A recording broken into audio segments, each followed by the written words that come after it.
Приветствую всех любителей пляжного отдыха.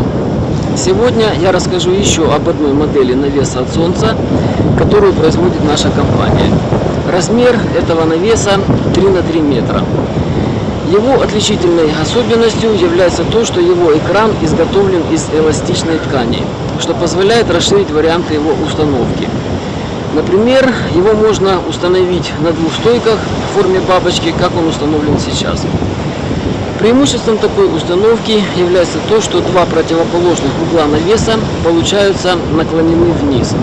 И по мере разворачивания солнца в течение дня, меняя стойки местами, можно затенять большую площадь под навесом. Конечно же, такой навес можно устанавливать и на 4 стойках, а возможность их плавной регулировки высоты от 1 до 2 метров позволяет сделать наклон экрана в любую сторону. Люди часто задают вопрос, из чего сделаны стойки и насколько они прочные.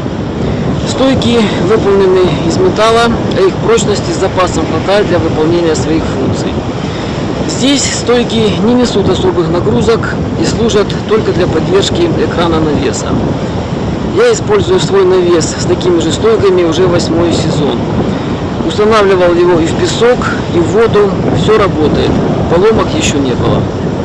Сколько людей может разместиться по таким навесам? Я думаю, все понимают, что количество людей зависит от того, каким образом они будут там размещаться. Лежа в полный рост, сидя на шезлонгах, в пляжных креслах и так далее. Например, я пользуюсь навесом 2 на 2 метра. Под ним 3 взрослых людей помещаются лежа в полный рост. А я напомню, что размер этого навеса 3 на 3 метра. И это без растяжения ткани. Если его установить на стойке и хорошенько натянуть, то площадь тени увеличится и будет составлять более 9 квадратных метров. Насколько этот навес устойчив на ветру? Если верить прогнозу погоды, скорость ветра сегодня 12 метров в секунду.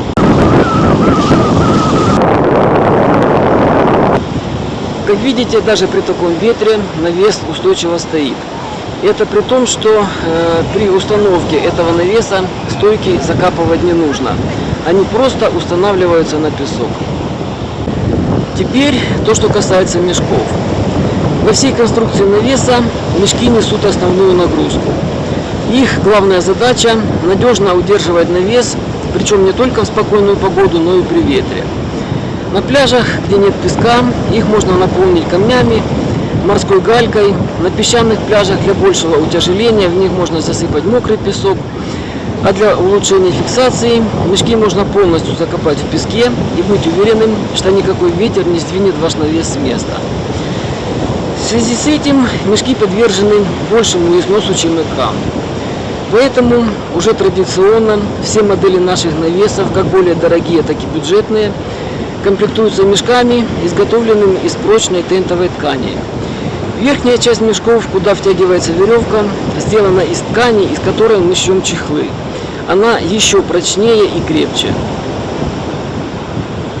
Вот такой краткий обзор навеса.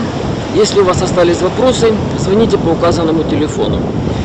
А я на этом буду прощаться. Желаю всем хорошей погоды и приятного отдыха. Всем пока!